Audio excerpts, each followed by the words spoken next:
Salut à tous, la team OL, Tom Show pour Lyon Fan TV. Très heureux les gars de vous retrouver pour une nouvelle vidéo. J'espère que vous allez bien. J'imagine que le cœur est lourd pour beaucoup d'entre vous ce soir. Avec 24 heures après le licenciement de Pierre Sage écarté de l'équipe première de l'Olympique Lyonnais par John Textor. J'imagine que c'est dur puisque j'avais fait un sondage sur la chaîne qui a recueilli pas mal de votes et vous êtes contre à 81% contre l'éviction de Pierre Sage. Donc c'est une décision clairement très impopulaire qu'a prise John Textor hier. N'hésitez pas les amis à vous abonner, mettez un pouce sur cette vidéo, ça fait toujours plaisir et ça participe au référencement. Et n'hésitez pas à poser votre commentaire. Je sais que c'est un sujet qui fait énormément réagir en ce moment puisque c'est vraiment le sujet chaud d'actualité. J'ai fait un live hier avec les copains, un live à midi et puis là je vous refais une vidéo pour vous parler de l'information de ce soir, information l'équipe, information RMC qui a été confirmée et je vais en parler par John Textor lui-même. Paulo Fonseca va signer à l'Olympique Lyonnais, peut-être dès demain matin. On est vraiment dans les derniers détails du contrat. Le coach portugais va donc débarquer jusqu'en 2027 avec un très beau contrat, avec 4 adjoints. Voilà, il a fait son staff, on détaillera ce staff peut-être dans une prochaine vidéo quand ça sera officiel. Et puis, normalement, Jorge Maciel va rester à l'Olympique Lyonnais avec Damien Della Santa. Voilà, c'est en tout cas ce qui est prévu.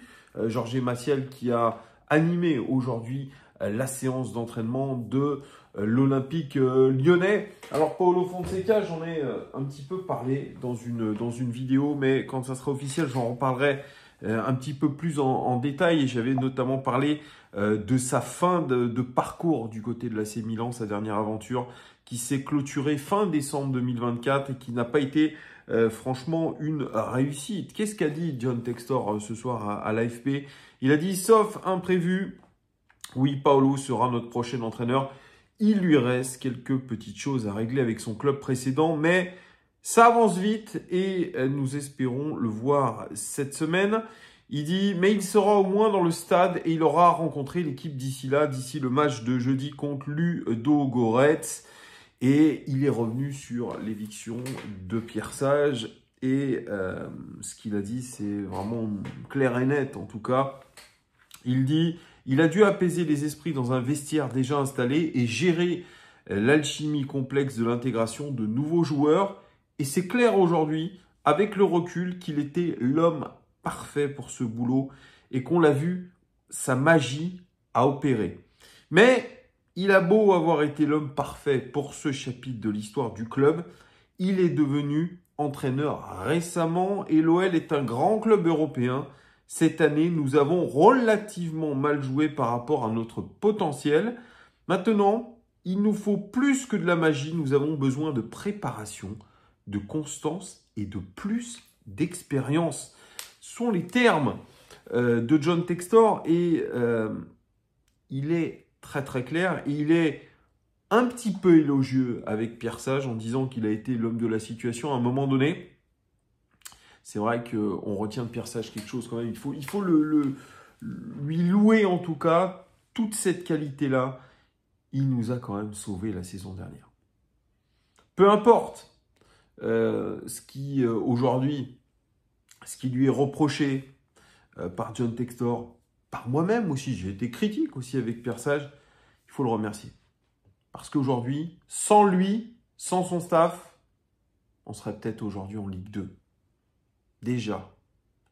Donc, il faut quand même l'avoir en tête, l'avoir à l'esprit de tout ce qu'il a apporté à l'Olympique Lyonnais. Et j'imagine, et ça j'y reviendrai juste après, que ça a dû lui faire très mal.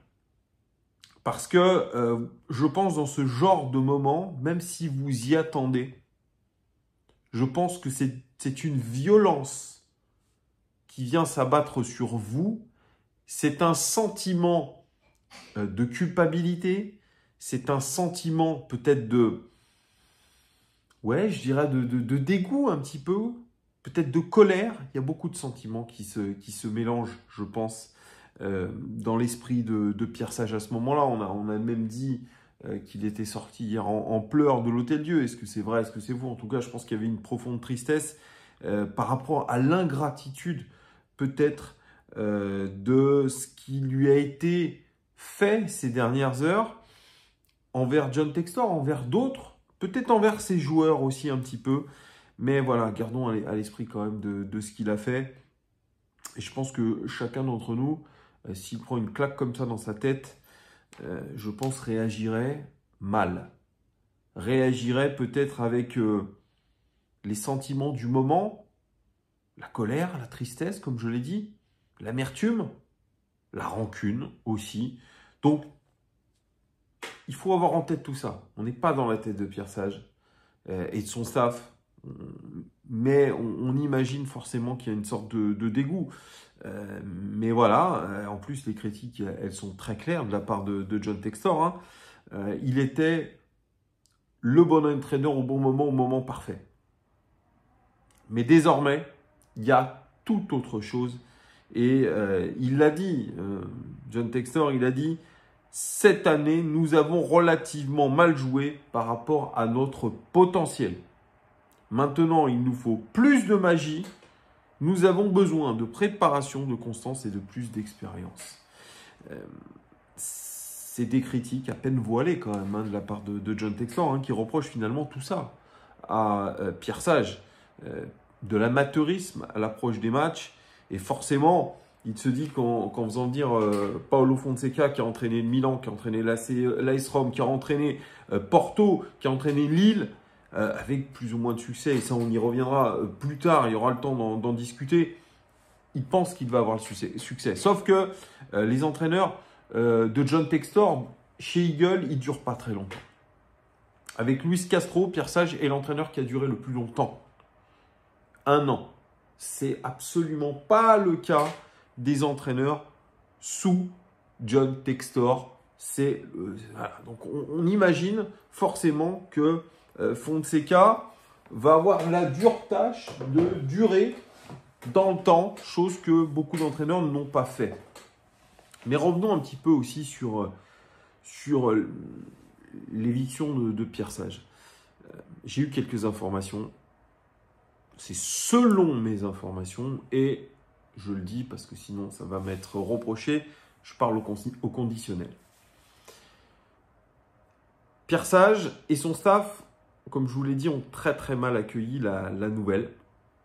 Aujourd'hui, c'était l'heure d'aller récupérer ses affaires dans son casier et de partir. Et selon mes informations, il semblerait que Pierre Sage et son staff soient partis sans dire au revoir à personne. Ni au staff global, tous ceux qui sont autour du club, ni aux joueurs. Et de ce que j'ai compris, les joueurs ont été choqués de cette attitude-là. Pourquoi leur coach, le staff, est parti sans même leur dire un au revoir? Beaucoup d'amertume, si jamais ces informations se révéleraient. Mais il y a une responsabilité aussi de la part des joueurs. Moi, j'ai vu très peu de joueurs, peut-être que je ne les suis pas tous sur les réseaux, avoir mis un message pour Pierre Sage. Corentin Tolisso l'a fait, Georges Mikotadze l'a fait, mais je n'ai pas vu de message de Alexandre Lacazette. J'ai été voir sur Instagram, il n'y avait pas. Pour l'instant, en tout cas. Ces joueurs qui disaient « on soutient Pierre Sage », notamment après le match contre Fenerbahçe, est-ce que finalement, ils l'ont tant soutenu que ça? J'y crois pas. Parce qu'il y a les paroles et il y a les actes. Et les actes, on a bien vu, ce n'étaient pas des actes de joueurs qui avaient envie de sauver la tête de leur coach. Donc, je suis très, très, très mesuré par rapport à ce qu'ont fait les joueurs pour Pierre Sage. Même les messages d'amitié, de soutien de Georges Mikotadze ou de Corentin Tolisso pourraient me laisser penser que ce n'est pas forcément des messages qui viennent du cœur et que c'est plutôt des messages de type communication pour aller dans le sens du vent. Je pense qu'on se trompe, les joueurs n'étaient pas derrière Pierre Sage. Et John Textor, comme je vous ai dit, il n'a pas pris la décision tout seul de virer Pierre Sage. Il a pris la décision avec Michael Gerlinger, directeur du Football Eagle, avec Laurent Prudhomme, directeur général du club, enfin, on va dire patron de l'Olympique Lyonnais. Il a pris cette décision avec Mathieu Louis-Jean et il a pris la décision avec les joueurs. Parce que vous imaginez bien que John Textor a ses relais dans le vestiaire, qu'il a demandé à certains joueurs leur opinion sur la manière de s'entraîner, sur la tactique. Et je pense qu'on a relevé chez John Textor, à Eagle, beaucoup de lacunes, ce qu'il dit. Manque de préparation, peut-être amateurisme par moment, et manque de constance. Donc tout ça a fait que la sanction, elle était inéluctable. Et on peut imaginer, et certaines personnes du staff, je ne le citerai pas, et je parle aussi au conditionnel, se seraient étonnés qu'on ait mis 2 Portugais dans le staff de Pierre Sage l'été dernier. Jorge Maciel, Rui Lemos, et selon les dires de ce membre du staff, ça serait étonnant que ce soit Pierre Sage qui les ait choisis. On lui les a plutôt imposés et on va même jusqu'à un petit peu la théorie du complot. Est-ce que déjà ces entraîneurs portugais n'étaient pas là pour jouer les poissons pilotes pour l'arrivée de Paulo Fonseca? Il se pose des questions comme ça, mais ce qui est plutôt logique en soi. C'est plutôt logique. Parce que vous essayez de comprendre ce qui n'a pas été. Vous essayez de comprendre pourquoi ça n'a pas pu aller jusqu'au bout. Pourquoi, alors que l'Olympique Lyonnais est très bien classé en championnat encore, même si les matchs du mois de janvier n'ont pas été bons, pourquoi l'Olympique Lyonnais, quasiment qualifié pour les 8e de finale de l'Europa League, se voit sortir son entraîneur dans une situation pareille?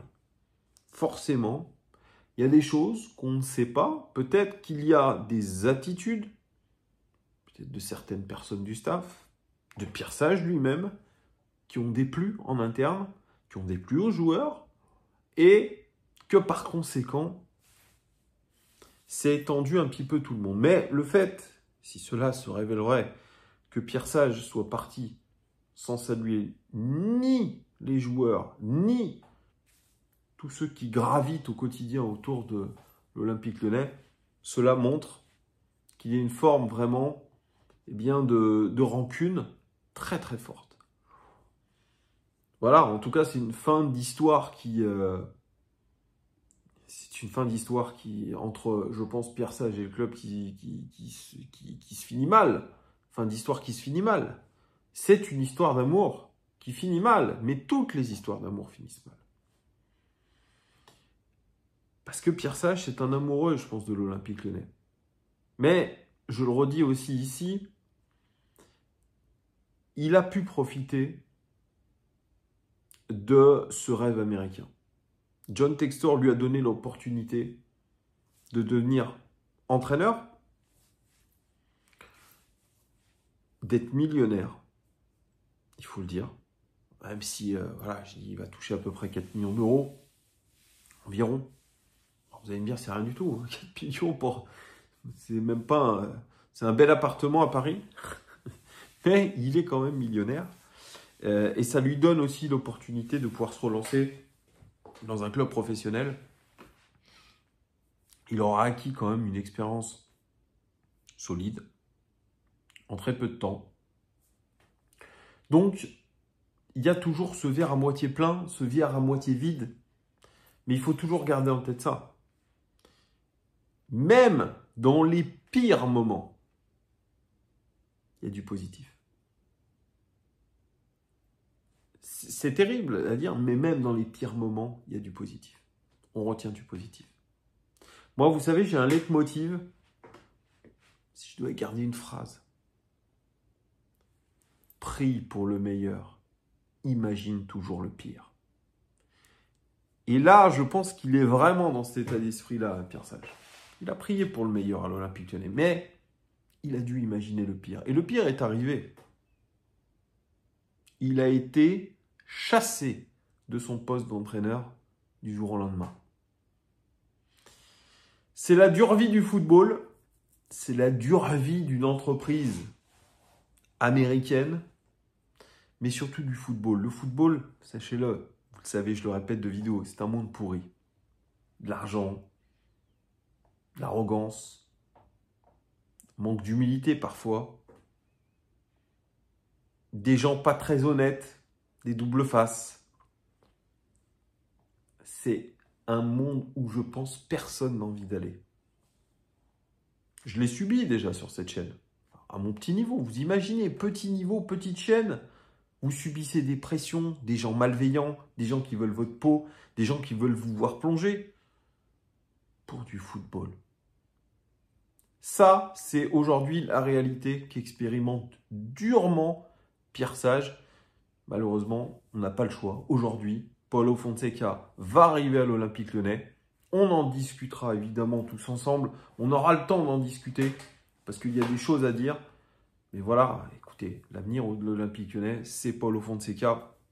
Je sais que les groupes de supporters ne sont pas très contents et ont boycotté d'ailleurs les Bad Guns et 1950 ont boycotté les vœux de l'Olympique Lyonnais aujourd'hui parce qu'ils sont mécontents de cette perte d'identité et surtout de l'éviction honteuse de Pierre Sage et de la manière dont ça a été fait. Voilà, dites-moi dans les commentaires, les amis, ce que vous pensez de la prochaine nomination de Paulo Fonseca. Dites-moi tout dans les commentaires. Merci en tout cas de votre fidélité.